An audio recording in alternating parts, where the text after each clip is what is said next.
Today we are going to discuss first chapter, that is managerial economics, from economic analysis for business decision. I have purposely divided this chapter into two different PPTs. In the initial part, that is the first part, we will discuss different concepts. These concepts are little bit theoretical, but these concepts are important as this is a foundation for other chapter. So let's understand which are those concepts. First, we'll deal with the economy, economics, then microeconomics, macroeconomics, as well as we'll discuss about concept of firm, market. We'll discuss main important concept, that is managerial economics, its characteristics, tools used in managerial economics, and very important part, that is a profit maximization of a firm. In the second part, we'll talk about the theories of the firm. So let's start.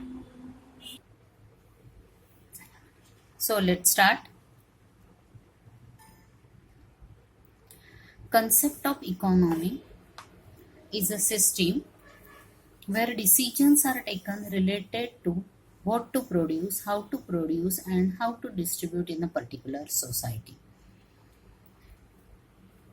Economic system is an organized way where people, a state, or a nation allocate available resources and distribute goods, services to society, the national community.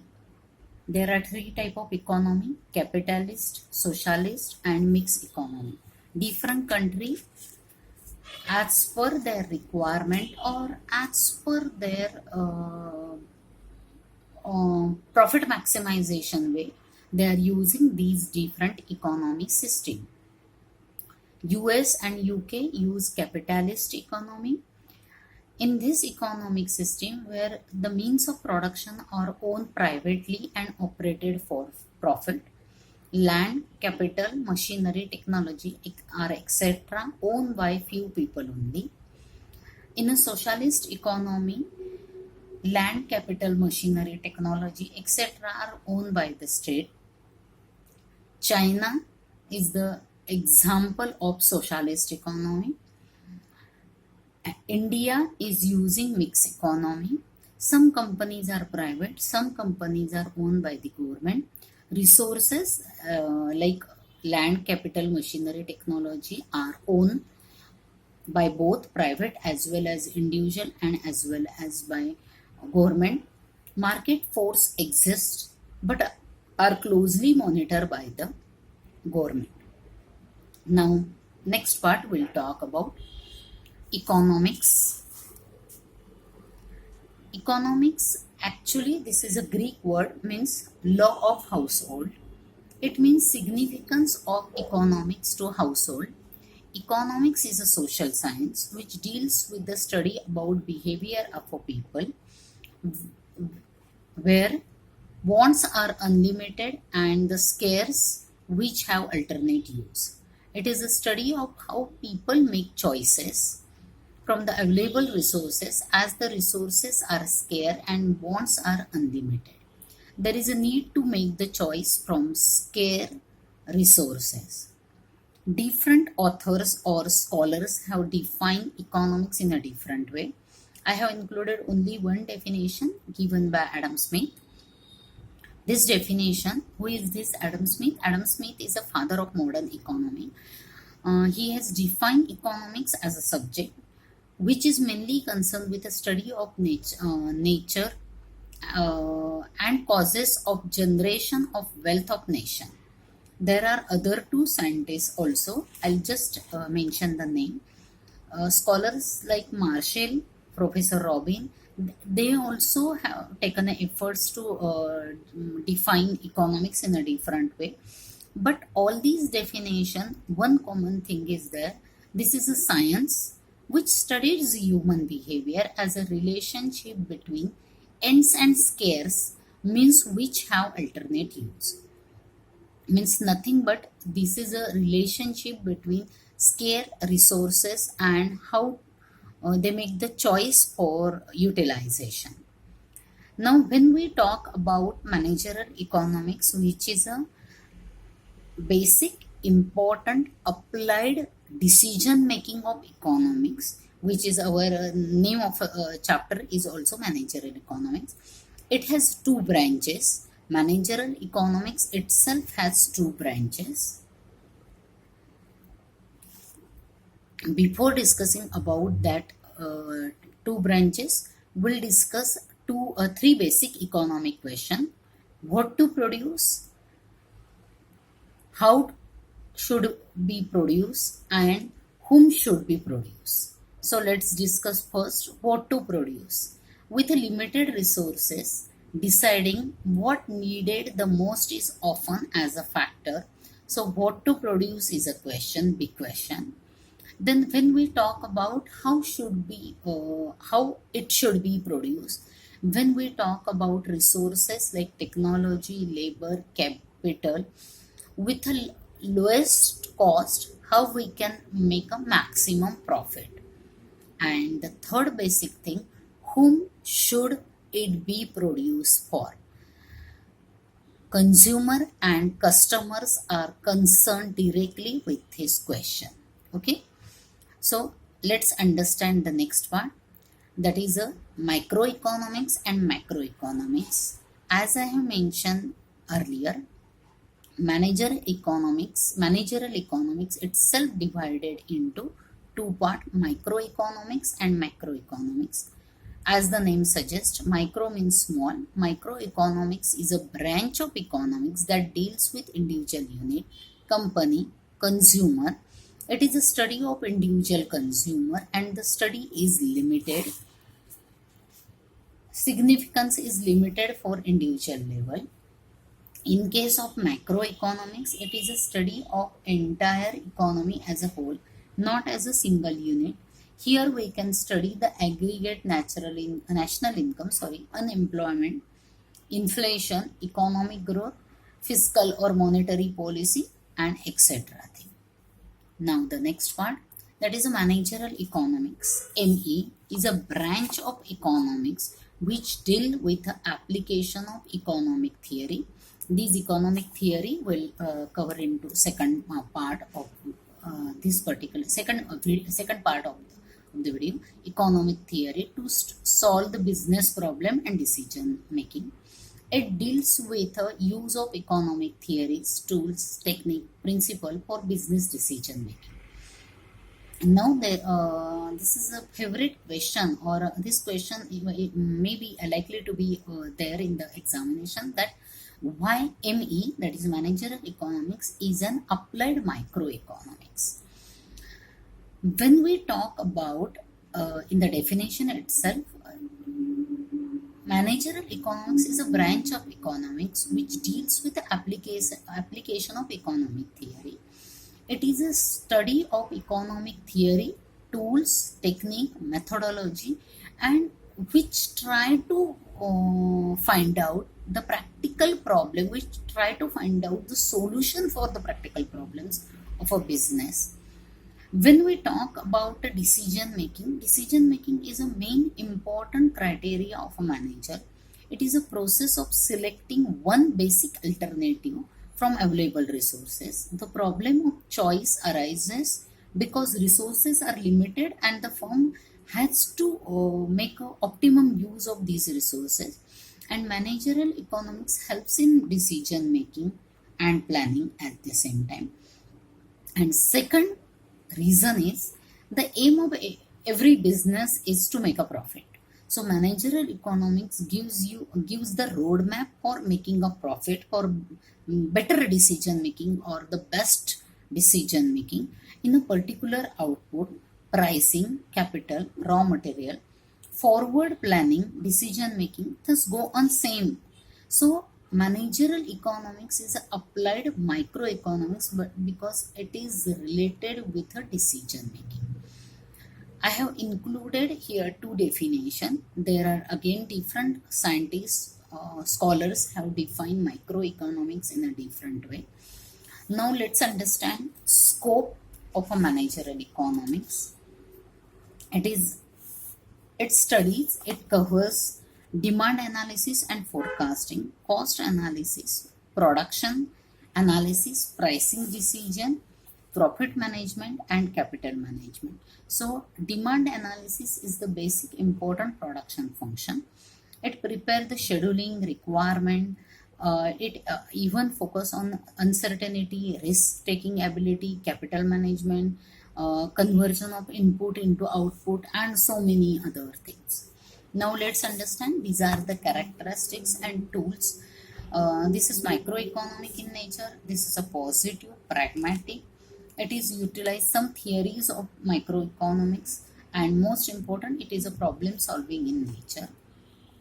When we talk about the tools used, there are different tools, or we can say basic economic tool for decision making: opportunity cost, incremental principle, discounting principle, principle of time perspective, all the and even the equimarginal principle. All these are the tools or basic principles of managerial economics.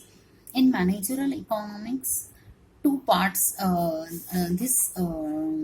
These steps are very important because it helps in decision making.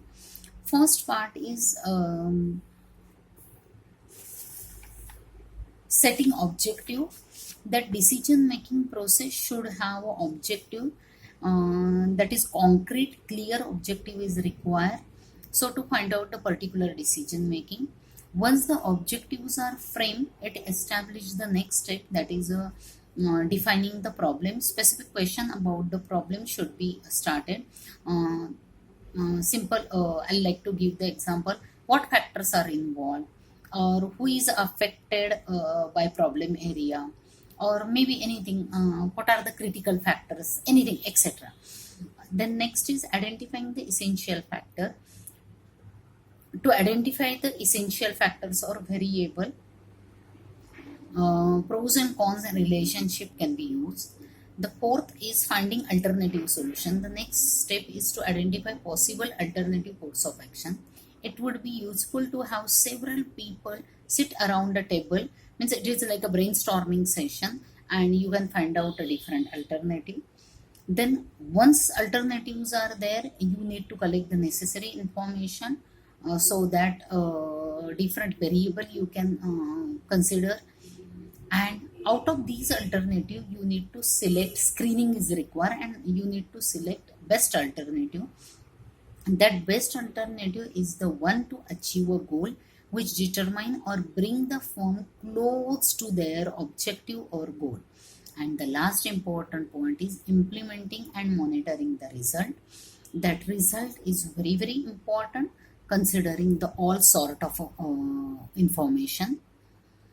Now we will understand the concept of firm. A firm in the economics, or commercial or business institution aiming at attending the economic objective. This is a firm is nothing but a commercial enterprise or a company, okay, where the buying and selling takes place. Basically, a public or government enterprise indicate all firm owned by society, government, or anything you can include to achieve their goal. Now the market. A market is a place where market is a place or a kind of arrangement where buyers and sellers are coming together to exchange the goods, shares, contract. Now the possibility is definitely different. Buyers and sellers will not come into picture. That is not a B2B business. It may be sometimes, if some, we can say, internet or the third party exposure may be there. Markets are classified basically on the basis of place and competition. These places are domestic, national, international. Even there are competition like perfect competition, monopolistic competition, monopoly competition. This we'll discuss in the next, third and fourth chapter. So I'm not going to discuss much into detail. But now in the marketplace, now buyers and sellers are not directly exposed, they're directly discussed or directly exposed to each other, but the third person intervention may be there. Now let's understand profit maximization model of a firm. A well-organized management of an organization need an efficient managerial skill so that they can correct decision. I have just mentioned one formula and I have explained this formula. The actually neoclassical theory of an organization talk about the profit maximization model, where an organization maximizes its profit, satisfy its profit when MC curves cut the MR curves. Okay, so the profit maximization model of an organization has given a decision maker or manager or the owner or the entrepreneur an advantage outlined with regard to effective administration and distribution. This is a managerial profit formula. It is mentioned on the screen. That is a managerial profit is calculated on the basis of total revenue, that is TR minus economic cost. So TR minus RC should be there. Okay. So when TR curve shows total revenue earned from the output of the commodity, TC curve shows the total economic cost of output. We can observe there are certain assumptions in a profit maximization model of an organization, that the objective of an organization is to maximize its profit, where profit are the difference between revenue and cost. The entrepreneur is the sole owner of an organization. There is no change in a taste, preferences and habit of a consumer, which won't be possible because the market is always volatile. It will affect with the help on the basis of environment. Maybe now now in a COVID situation, now the visitors may wants to visit the hotel, but due to lockdown they could not. But so the taste, preferences, habits of a consumer will change. They will change into they may shift into, rather than hoteling, they may collect their parcel from some genuine parcel point. So third point is assumption, no change in the technique of the production, so it should remain same. The firm produces a single, preferably divisible commodity. A firm has a full detailed knowledge about the number of output which can be sold at each price. Entry of a firm in the short run is not possible. A firm maximizes the profit over some time horizon. The profit are maximized both in a short run and long run. And one important thing is, all these things can be possible when we talk about a certain assumption in a perfect competition or in a monopoly competition only. So there itself it get a restriction. Okay, so let's go through the question which I have included. Explain profit maximization model in today's context. Purposely I have included this question. You take an example of COVID-19 and you can explain about different business, maybe not just particular related with the hotel industry, maybe something else also you can take. Second question, managerial economics is concerned with the application of economic concept and theories as well. Discuss. Here also the reasons are required. Third question is, find out the definition of economics suggested by Marshall and Professor Robin. Because I have included while discussing, I have particularly mentioned that I have included only one definition given by Adam Smith, but there are few other scholars that definition is also required, also should be studied. And the fourth question is, state the reason why managerial economics is known as applied microeconomics. I have mentioned two reasons while explaining. Okay, so thank you so much.